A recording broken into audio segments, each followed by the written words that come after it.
There still needs to be human input here. Taste is something that is really, really hard to achieve and really, really hard to develop. People in suits are probably making these decisions based on how much money they can save. The creative direction needs to be provided by the human. Okay, so everyone's kind of been freaking out about AI. ChatGPT just came out with a new image generator, and everybody's kind of trying to figure out how to use it and if it can really be as good as everybody says it is. And a lot of people in the Amazon space, particularly on LinkedIn, I see talking about how great this is and how they're using it in their own workflows. But I want to know if that's really true or not. So today I'm sitting down with our in-house creative lead and designer, Alondra, and we're going to have a real honest conversation about AI, how AI fits into her workflows, especially when it comes to creating creative assets for Amazon. Thank you so much for having me. So like I said, I wanted to bring you here today to talk with me about kind of how you're using AI, what you're seeing in terms of trends and patterns with using AI for Amazon specifically.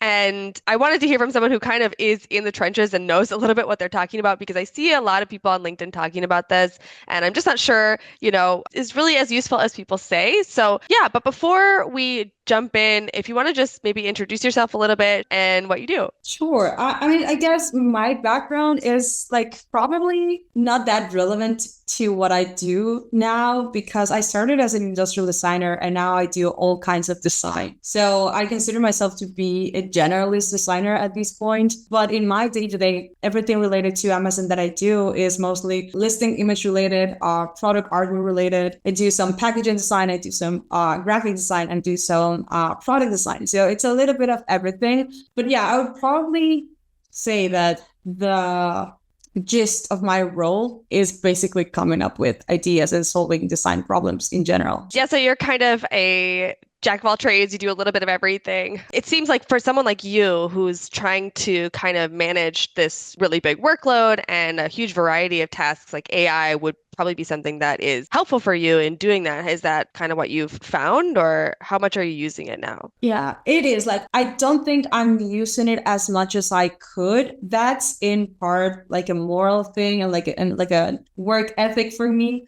Like a lot of colleagues and a lot of people around my work environment use a ton of different AIs very, very heavily. For me, I try to keep the balance because I still enjoy, like creating things on my own.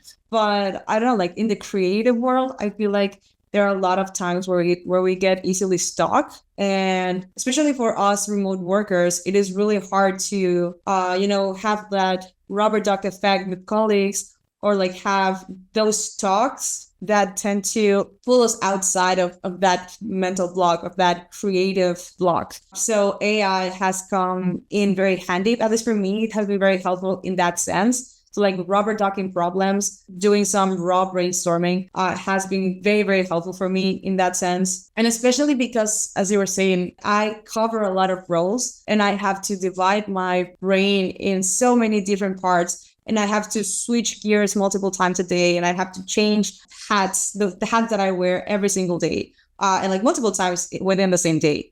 So ChatGPT in particular, which is like the AI that we've been analyzing, has helped a lot. And in that sense, in just like keeping my brain a little bit more organized, or like getting ideas more easily. Or yeah, I would say that the main use that I have for AI is generating things on like a brainstorm level.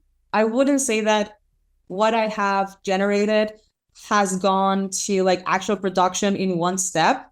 And like we will talk about that later potentially. It has been mostly about coming up with ideas, especially because of the many things that I have to do in a day. Like it's really tiring to think of so many design problems in like a single day. So AI has helped a ton with that. That's really interesting because, yeah, sometimes I think about that too, like my relationship with AI. And if I'm being too lazy and letting it do almost too much, like you said, you want to still create, right? You don't really want it to do everything because it's kind of not, you're then not using that muscle of your brain, right? Do you feel like that's kind of true for you? It kind of is, but I wouldn't say that it happens to everyone in the creative field. I think it happens to me a lot because I consider myself to be an executor than an idea bearer, if that makes sense. So like ever since I went to design school, like I was like whenever I had to team up with some classmates, I was always the one bringing ideas to the ground and executing on those. So I would have like other classmates who were very like free spirited and like I wouldn't say that I was not creative. It was just that my creativity flowed in a different way than those people. So for someone like me who is better at taking ideas and then putting them together and then create something new from that, it has been really, really helpful. Okay. Yeah. So, but it's important to have that awareness, right? If someone didn't Yes. know, right? If they Yeah. were like the ideas person or the executioner, I mean, I'm sure there's a lot of other roles in there as well. Sorry, not executioner.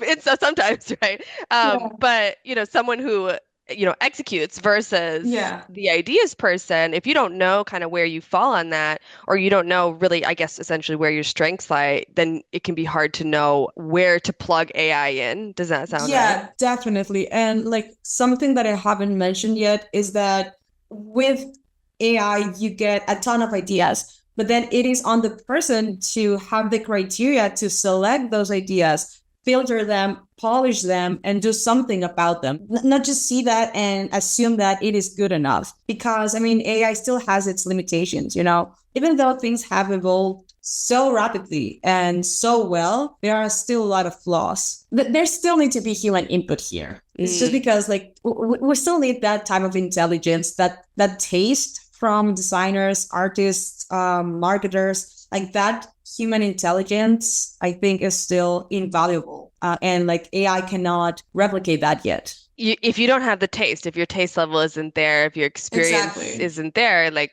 AI isn't going to magically, give you good taste, right? Exactly. And like taste is something that is really, really hard to achieve and really, really hard to develop. It's not something that you get and stop there and that you magically have good taste. It's not static. It's completely dynamic and taste changes, taste evolves because in the end we are influenced by everything that we see, that we hear, that we experience day by day. So that taste is never going to be the same, even for the same person across time. Yeah, like as you kind of pick up experiences in your Exactly. life, your taste is going to change when you travel, when you read a new book, see a new show, right? That's going to inspire you and maybe change your taste, right? And how you apply that taste is also like super important because what someone might consider good taste this year was probably not a good taste in 2001 or probably won't be good taste in 2070, you know? And like with trends in general, everything is a cycle. So having that type of awareness of like, okay, maybe my taste is different from what things are looking like right now, but I have the criteria to know that I can take inspiration from here and from there. And I can just put everything together and make something that would be relevant for the current zeitgeist of my era or my context, you know? And that's something that AI can still not do on its own. Like, I think that right now, AI can be just as good as the prompter is, basically. And so with that though, do you think like if you were like a master prompter and let's say somehow you did, make this crazy super prompt to feed AI like a bunch of life experience to try to mimic, let's say, yourself, do you think that it would be possible for it to have good taste, or is it still like not quite there yet? Or I mean, not in my experience, but I mean, having said that, I'm very limited by my experience because, like, I've seen some really wild stuff out there that seems almost impossible to get with AI, especially because even though AI has become so much better with text generation, like text on image, I still continue to see random squiggles representing text. So if someone told me, like, hey, I made this perfect packaging design all with AI, like I would still doubt it just because of that evidence that I've seen that it is not great at generating text. So still, I think like there needs to be human input to have those type of additions to a design in particular. Well, the design that requires text, for example, there are still some inconsistencies in what AI generates, I think, but I think we are getting so easily mesmerized with what AI is generating these days that we are kind of omitting those tiny details. it can pass as being nitpicky, like, oh, maybe the shoe that it generated was not exactly the same, the left with the right one. Someone might not care because it's just a tiny part of the whole ad, if I'm talking about an ad. The error is still there, it's still not perfect. It still won't be as accurate as an actual photography would be. Yeah. So how do you feel about that? Because like I actually see AI in the wild. Like I saw not exactly a billboard, but it was like a big poster on a wall, Mhm. and I noticed that like, that the hand was weird. And I was like, how did this, pass Yeah. a room full of people, in whatever design meeting, and they're like, oh yeah, go ahead, print this and put it on a wall, right? Let this represent our brand. Like, what do you think about, those kind of things being in the wild and in the world? Is that going to change the way people think about, Yeah. what's acceptable? And That's honestly pretty concerning to me. Because it gets me thinking of the design team or the lack thereof of the Mhm. design team, which is even more concerning. Like when you send me the questions, one of the questions was, "What do you think about non-designers like me if they could misunderstand the design process?" So that is one of my biggest concerns with the advance of AI. Like the claim that some people have, like you won't need a designer anymore, you don't need Mm, a creative team anymore. That freaks me out a lot because design has always been misjudged and it has always seen like less because it is seen a lot like art, which like I'm not saying that art doesn't have the same value than design. That's not what I'm saying. But because art has always been seen as not money generating, like it's not mm, something that you can live off of. And design is not that. Like there's design in everything that we see, that we consume, that we do every single day, and people still see design as a non-crucial part of their businesses. mm, So, not giving it the enough relevance or the relevance that it deserves really concerns me because people in suits are probably making these decisions based on how much money they can save without noticing that those ads, those creative assets, what are generating that money for them. So in what you ask, like seeing those type of results in the wild, like it really concerns me because it made me think that maybe someone like fired a designer because they thought that they could just cover their needs with AI. And there might be people who actually see these mistakes, like non-designers who actually pay attention to these ads, that can start harming brands and that can start harming the perception and the credibility of these businesses. And it's just something that they are not seeing. Like stakeholders and decision makers are probably only seeing. I'm not saying that this happens in every single case, but like I think that a lot of people are only seeing the savings in the short term without looking at the bigger picture and the future picture of how this could harm the perception of their brands, the perception that the public has of their brands. I was reading an article that Johnny shared. Yeah, I was reading this article and it was essentially a tutorial on how to use ChatGPT's new tool to create great ads. And one of the statements that it had at the very beginning, it was something, it literally goes as, with the latest update to ChatGPT, you can now generate ad creatives in minutes without a designer, copywriter, or creative team. And that hurt. That really hurt. But then I went on reading the whole thing, and the results, like they look astonishing, they look gorgeous. But if you analyze it in a deeper level, they suck. They absolutely suck. So I don't know if I can share my screen. Can I share my I screen think just to show I think you? yeah. So this is the article, and yeah, so it is a tutorial, and they're basically showing how if you take a reference image and feed it to ChatGPT and then feed it with another product, it can create something like mixing both concepts, basically. Hmm. So they took Rode, which is like a quite fancy makeup brand, Hmm. and The Ordinary, which is a skincare brand. So this was the inspiration, and this was the result. And I mean, it looks freaking great. Like it looks really, really cool. If you don't look it in detail, I mean, you can still see text. The text is wrong. Like it's just like random squiggles, right? Yeah. So even if someone would say like, "Oh, AI is going to replace designers," nah, you still need someone to edit this picture because it sucks. Like Yeah. if you would post this and the text is obviously wrong, then what type of credibility are you trying to build, if this is not even showing what the product says? But that's just like the tip of the iceberg. Because if we go into more technical stuff, not even about design, but about marketing, the thing is, if you look at the Ordinary brand, it is really minimal. It is really clean. It is almost clinical inspired. It is in the end a skincare brand. And if you look at Rhodes branding, it is very feminine. It is almost sensual and a little bit sexualized. So for them, this type of ad does make sense. Because and I'm pretty sure this is a famous person. I really don't know who this man is. I apologize in advance. But anyway, like Rode uses a lot of famous people in their campaigns because they want to create like this aspirational factor, like be like this person with our products. And that has nothing to do with the Ordinary brand as a brand. It's like they have completely opposite branding tones and branding styles. What concerns me about these type of articles or these type of tutorials is that non-designers can see this and think, oh, what a great result. Then I can take whatever brand I think works and then use it for my product without taking their audience, their business style, their branding voice, without taking any of those into consideration and getting some fancy pants result, which will essentially look great, but they don't align at all with what their brand is supposed to deliver to their audience. So they will create graphics that look pretty awesome, pretty cool,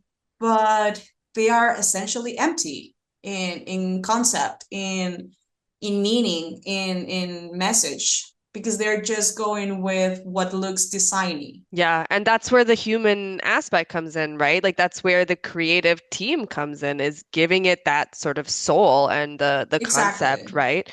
That AI maybe just isn't capable of it, for sure at this point and maybe ever. Yeah. Yeah, exactly that. And then, like, following on this article, it was really funny to read a few things because it felt a little bit contradictory. So, one of the benefits that they were claiming of this new ChatGPT image generator was that it would be able to produce more ad creatives faster and without looking like everyone else, which was really, really funny because then they proceed to give examples where they take already existing ads, they take another product, and then they share the result. And again, the result looks amazing, but they are literally looking like someone It's else. copying. Yeah, So it's exactly, it's copying. essentially copying. The results might look really cool and they might match the brand in some cases. For example, this example with the cloud, with the pillow, it kind of has a meaning, how it can be soft, it can be, yeah, it can be implied that there is something around softness like clouds. But if you compare it to the original ad, the meaning is actually very different. They're probably talking about how light these are. Right. So they're just following aesthetics. They're not actually caring about like the meaning of the original and the resulting ads. I guess people do that in a way too, right? You see something and you get inspired by it and then you change it, you tweak it, right? Or even in music, like you sample a song and you kind of do that too. Yeah. But you're coming up, you're like, ah, okay, clouds, they used it for lightness, but it is also softness. I want to use it in my pillow ad. Like that happens too, but I just think, yeah, maybe the way that AI is doing it is like it has to have that, right? It has to have that like source, that example in order, it's not going to be able to come up with it. The decision needs to be human made. The creative direction needs to be provided by the human, still, in my opinion. I don't think an AI has the ability to make those decisions yet. And if they could, I mean, they technically could, but you would still need to feed it all of that background information for it to know what type of creatives can be produced to match that vibe or to match that message. But still, you need to be a really good communicator and a really good analytical person to kind of disaggregate all of those elements from a potential campaign and then feed all of that information to an AI to then execute that. But still, we're already revolving around the same concept that human intelligence is still needed in the process to get results that are meaningful and that are accurate to a business, to a brand, to a product. I can definitely see how these things are important for big brands like The Ordinary or, Nike, those kinds of things, right, where they're doing a lot of brand awareness, but when it comes to Amazon, those things are Mhm. obviously very important too. But how do you feel like all this relates to Amazon? Is AI more applicable to Amazon just because it is so, bottom of funnel because people are already ready to buy? I don't know if this is the right way to say it, but they kind of care a little bit less Mhm. about Yeah. those things, right? They're just there to buy their, I don't know, cookie scoop or Yeah. spatula or whatever. And so would that mean that it's, maybe it's more okay to use AI for Amazon, or it fits better with Amazon, or what are your thoughts there? I would say it fits better. I mean, I don't see like that much of a big difference between these two in the sense that there is still a concern, at least like from what we were talking about, like how stakeholders decide to use AI. If that applies to Amazon sellers as well. Like you still need to have some sort of criteria or some sort of taste to know how to apply this technology and these tools to what you want to do on Amazon.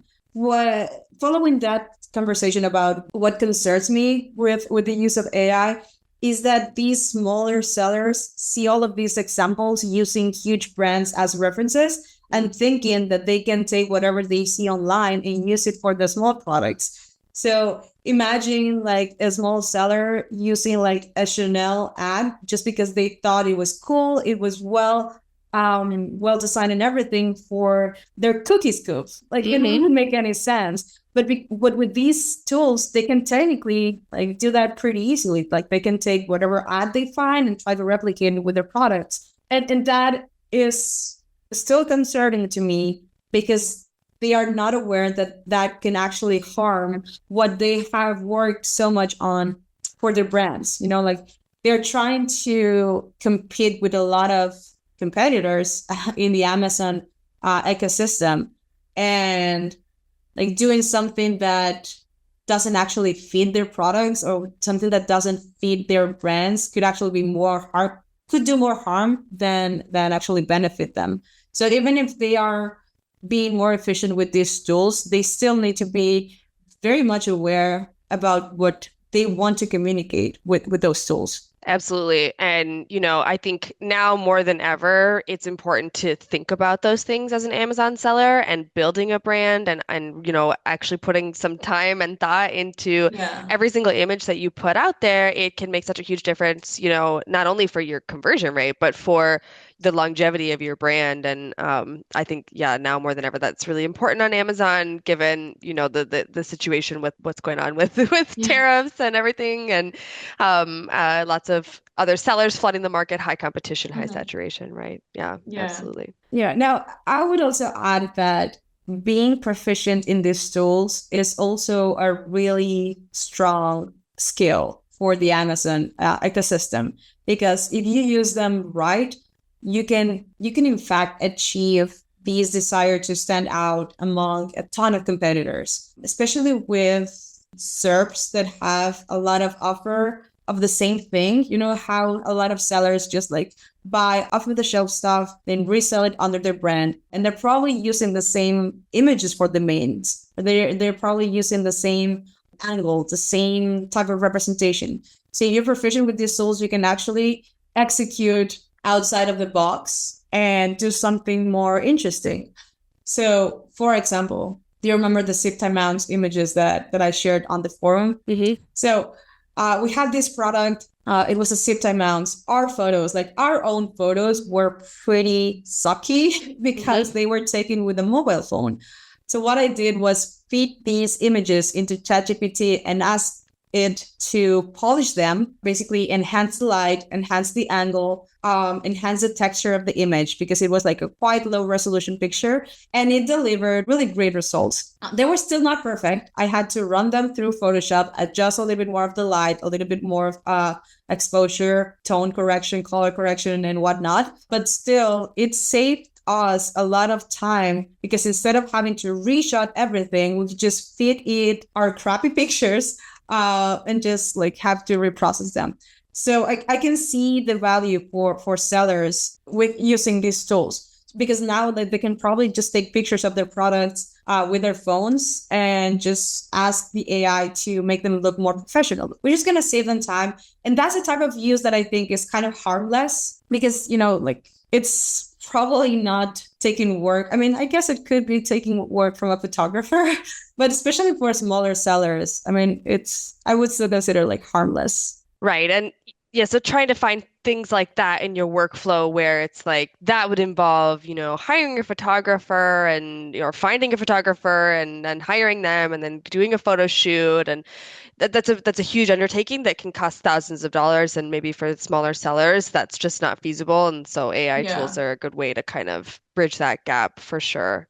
Yeah, I would say that it's definitely an improvement in the workflow. It's a money saver. There is a small caveat, depending on what the product is, because AIs have been trained with models of already existing objects. So if your product is an absolute novelty, if it's something that no one has ever seen before, the AI will still struggle to replicate that into an actual image. And we've seen that with our own products, right? Our products, the ones that we design and engineer in-house, those things don't exist. So we have struggled a lot with AI trying to replicate that. So it's just not worth it because we're just like spending so much time and effort iterating and iterating, trying to get the perfect image. And that is time and money that we could be using in paying a photographer to do real life lifestyle photography for us.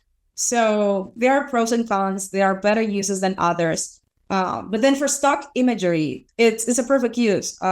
Still, you need to have some criteria and make sure that you pay attention to details like hands, like text, like making sure that one eye is not green and the other one is brown, things like that, because that still happens. No matter how great of a prompter you are, that might still happen. For sure. Yeah. So it seems kind of like if you want to incorporate AI as an Amazon seller or anybody in your design workflow, right? First, kind of understanding what are your strengths, what are your limitations, how can you use it where you have your limitations, and Yeah. figuring out what is the best, where can it really help you become a faster, stronger designer, and where can you maybe continue to use your own in-house team or your own design skills to kind of fill in the Yeah. gaps. For sure, yeah. The way I see AI is like a 2-second improvement. So it is really useful for low hanging fruits. But then as you go higher in a decision tree, or if you go higher in the hierarchy of complexity of tasks, I think the more that you need human input in those higher level tasks or higher level decisions. Yeah, I think that's a great rule of thumb to kind of think about when you should or shouldn't use it. Yeah. And that has happened a lot historically speaking. So like during the first industrial revolution, like so many people lost their jobs because they were being replaced by machines. But then like humanity needed to adapt. And then we had so many people learning engineering and learning coding. And, we got to the digital era in where people needed to face all of these challenges and go outside of their comfort zone because those roles were not longer needed. So that's where the challenges are for designers right now. I think like becoming better communicators, better marketers, better creative directors. Like I think the term creative director has always seen as a step in the corporate ladder. But I think right now that the meaning of what a creative director is kind of shifting, in my opinion. And it's no longer, in my opinion, it's no longer a merit. It's more of like what you learn to do, So it's no longer like, oh yeah, I'm studying and I'm designer. It's no longer that you're studying and you're preparing yourself to be a creative director. Is that all of these conditions and all of these factors are essentially pushing us to become creative directors because of the wide range of tools that we now have available that can do the work for us, that can execute on those things. And again, I'm not saying that what an AI is creating as a raw output is ready to be used yet. Like, I don't think we're in that point yet. I think we still need designers to work with those assets. But I think the most important roles right now, at least in the creative teams, is art direction and creative direction, probably. Yeah, that's interesting. I think, yeah, like the days of you're just a graphic designer and that's it might be a thing of the Yeah, past, but yeah. yeah. I think AI hasn't hurt graphic designers that much yet. Okay. I think like the big fight, or like, I don't know if you're aware of this, but there has been a lot of beef online, especially in social media with the ChatGPT generation tool, with illustrators. So graphic artists and illustrators are pretty pissed with AI these days. And that's just because of how easy it is to create illustrations with these tools. If we're talking about other types of designs, like ad designs are starting to become better, as we're seeing, right? But I think illustrators were the first ones who got impacted directly by these tools. Yeah, that makes sense. It's easier for the AI seemingly to create more like cartoons or surrealist kind of things, right? Compared to like the actual, well, like humans and realistic looking art. Yeah, exactly. Yep. Cool. Okay. Well, any other kind of final thoughts? If you want to ask like one question directly and like have that specific answer for that question, that's also completely fine by me. Have you ever used Amazon's internal AI tools? No, I haven't. They're garbage, so that's okay. That's the thing. Like, and when I was like rehearsing my responses of your questions, I was thinking about this whole threat idea, like, because I think one of your first questions was if it was either a threat or opportunity. And my answer was pretty much both. And like, as I've said, I think the main threat is in the perception the perception the stakeholders have of design. I think that's where the big threat is. That, and also the challenge that it creates for designers to prove their work's worth. That's where I think the threat is. Like, as I was saying, like, we need to become better salespeople. We need to sell ourselves and our skills more than ever now. And like with the example of Amazon's AIs, like one of the examples that I wanted to give is that if you think you can replace a designer, then think about replacing yourself. Like, would you replace yourself with AI? And if the answer is no, then you have your answer. Like, because you still see yourself as a valuable asset for whatever you're doing. And if you're thinking that about yourself, it's a pretty shitty thought to think that someone else's work or someone else is expendable. Yeah, and I think especially because like everybody has their own AI now. So of course Amazon wants to come out with their own AI, and there's the AI generation that Amazon has for like for sponsored brands ads. You can just click a button and it'll like kind of put your product on the beach or in a kitchen or whatever, right? Random things like that. But it's pretty to me it's pretty far from a finished kind of design. It's really like it's what any, I think, entry level beginner person could do in Photoshop, just like cropping the product and then putting the product on a stock image is really all that it's doing. So it is essentially a basic photo montage. That's it. That's it. And I think that goes back to what you're saying about that being almost harmful.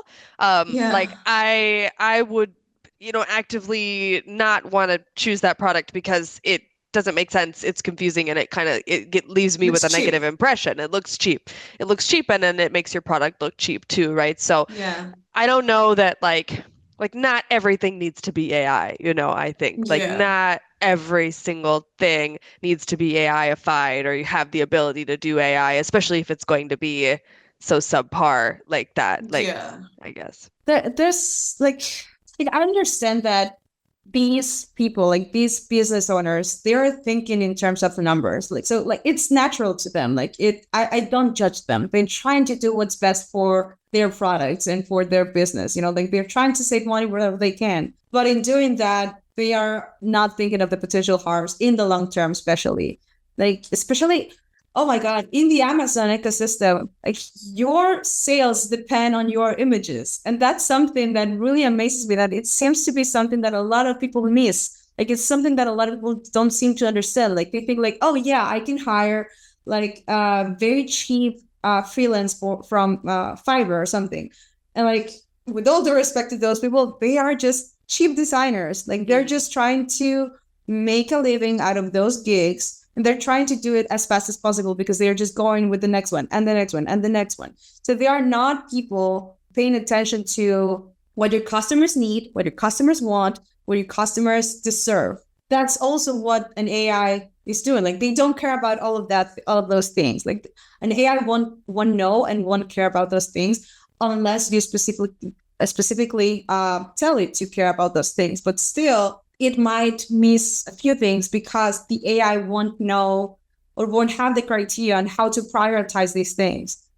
And same as a cheap freelance designer, they will probably not prioritize those things as much as you would like to prioritize them, or as long as a professional designer who also knows about marketing, who also knows about human design, who also knows about the Amazon ecosystem. Someone with all of that knowledge and all of those skills is more likely to deliver images that will actually connect with your audience. That's something that a lot of people don't seem to understand. It pisses me off. It goes back to what you say about like really like what are you really investing in, right? And if you Yeah. want to actually invest in your brand and invest in your business, then investing in design is absolutely worth it. And having the attitude Yeah. of like, let's just make it as fast and cheap as possible Yeah, is going to exactly. give you a cheap, Yeah. haphazard result. Having said that, a great designer that will charge whatever they charge is completely allowed and entitled to use AI, in my opinion, as long as the output and the result aligns with all of the things that I have mentioned. Like, Right, right. it's not about using AI or not, it's how you use that AI. If you're a seller and you feel like creative is holding you back, or if you're not sure how your creative is stacking up, feel free to reach out to us. We'd be happy to take a look at anything related to your Amazon listing, whether that is your images, your copy, or if you'd like us to take a look at your PPC campaigns. We do have a completely free audit that we can do for you. Just reach out to us at ppcfarm.com and fill out the form, and we'll take care of you.